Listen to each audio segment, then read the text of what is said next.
Hi everyone, my name is Dr. Bárbara Barreiro, León, and I'm a lecturer in film, visual culture, Spanish and Latin American studies at the University of Aberdeen, where I specialized in Eurovision studies. Today I'm going to be talking about fairness in Eurovision from a specific case of study, and this is the case of Chanel, who represented Spain in 2022. The title of this presentation is Cultural Representation and Fairness in Eurovision, the case of Chanel, Spain 2022. So what is fairness in Eurovision? There's been a lot of research from my side in terms of finding the perfect fairness in Eurovision, and also how this topic is or is not part of the academic discussion in the Eurovision studies. And I have to say that things like voting patterns and how this is distributed is part of this discussion and debate, ongoing debate in Eurovision. However, the term fairness as such has not been discussed in the song contest. However, there is research on fairness in other type of contests that you can find in the bibliography here. They're not television contests. They're not the contests that we know and we love. However, there are some part of the theory that I think we can apply to the Eurovision studies approach. And I have some here, some of the quotes from the bibliography. One says, fairness is not only a common concern from participants and volunteers, but it's also an important consideration from program planners and evaluators as well. And that means that fans are concerned about fairness. We as scholars are concerned about fairness.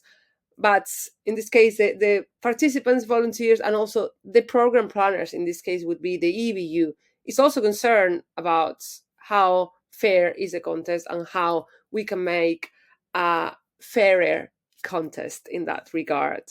There's this also another quote that I like. A proactive approach to contest planning should include an analysis plan with objective measures of fairness. That means that these should be stipulated before the contest begins how to be more fair in that regard. And I have this image here of Eurovision finale and split screen 2023, where Finland and Sweden, one of them was about to win Eurovision.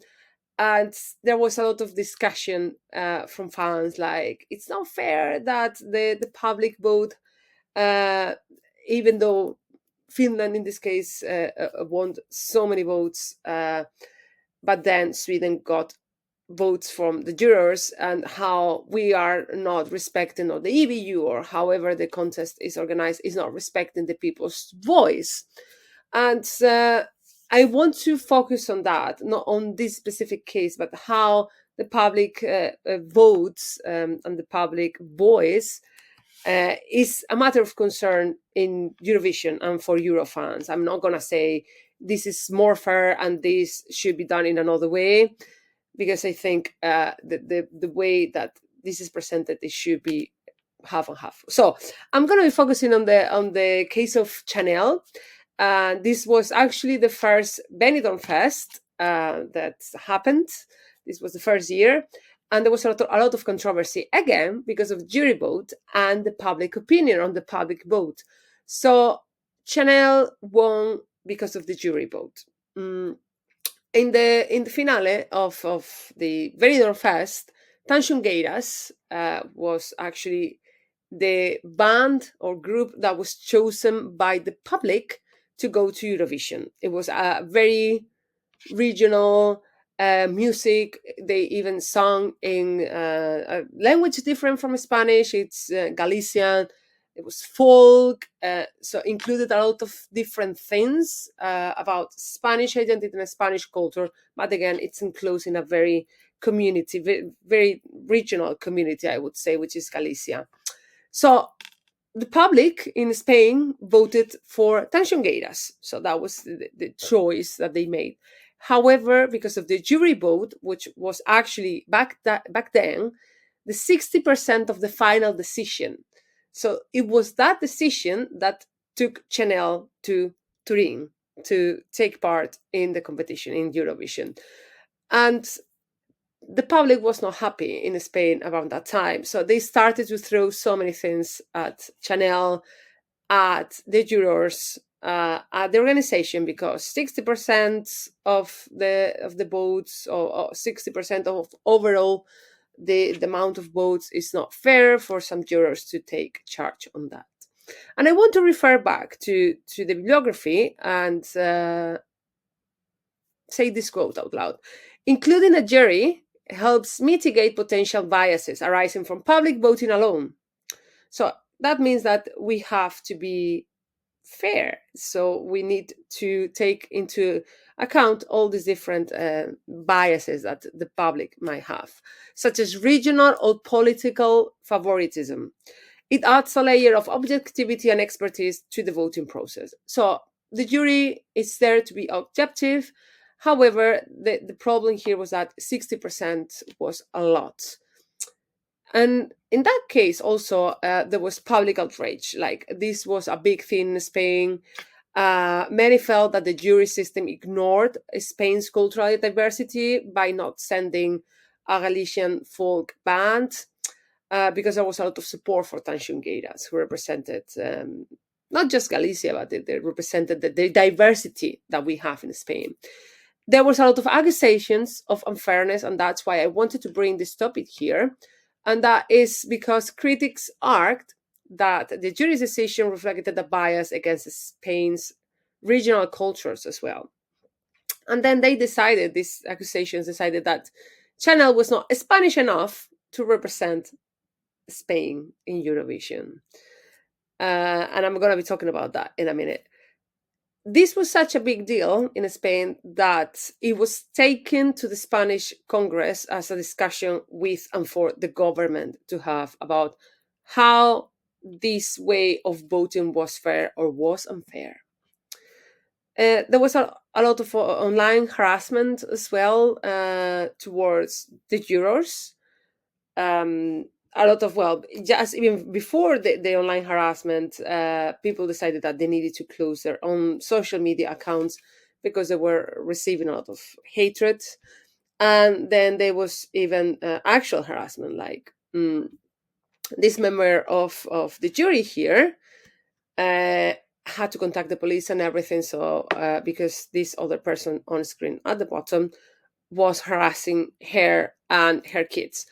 So this message here, I'm going to translate it for you. We're not going for you. We're going for the things that we can hurt you the most, and those are your kids. We don't know. We know where they are. So they were trying to focus on that as well. Before I go into this, I want to say that, again, they were saying that Chanel, because she had Cuban heritage, she was not fit to represent Spain.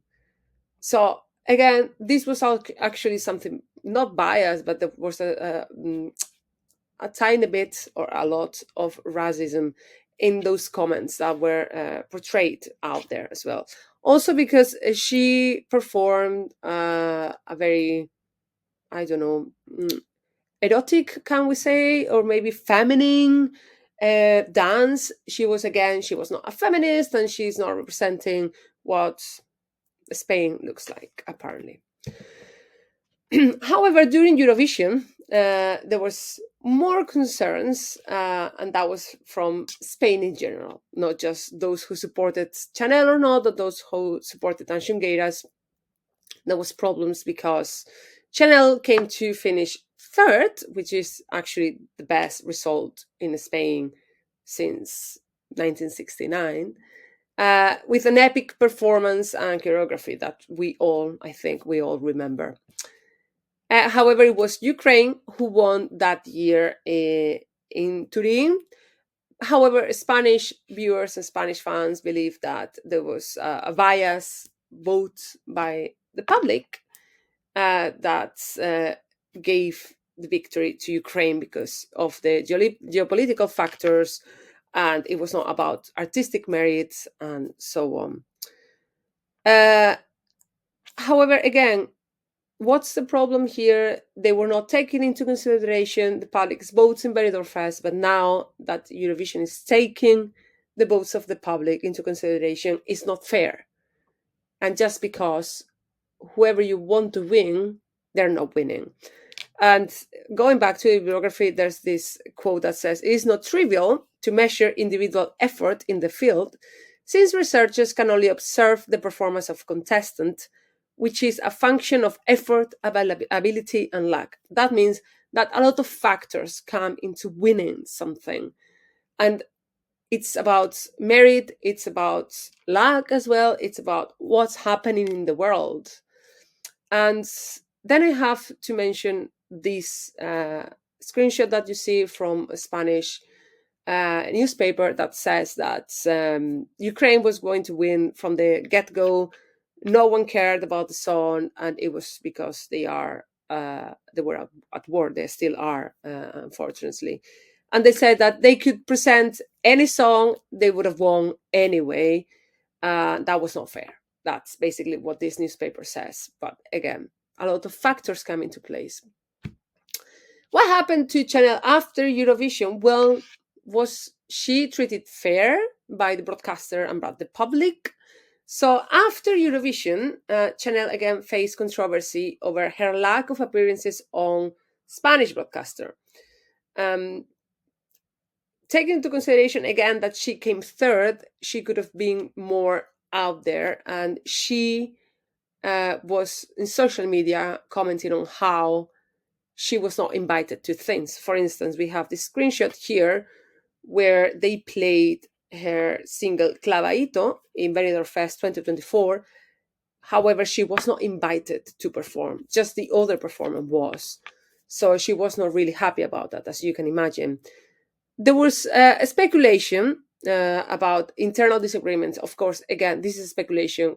We don't know what happened, but we can read between lines in some of the posts that Chanel posted online. And also, there was this bigger problem in her career as well on how she was banned from dancing the famous slow-mo choreography. There was some problems again with the choreographer and the Spanish broadcaster, so she was banned from dancing this. If you remember, she went to Malmö last year and she had to perform in a different way. So again, there was these discussions on unfair control over the artist, the persona, and the future career of the artist.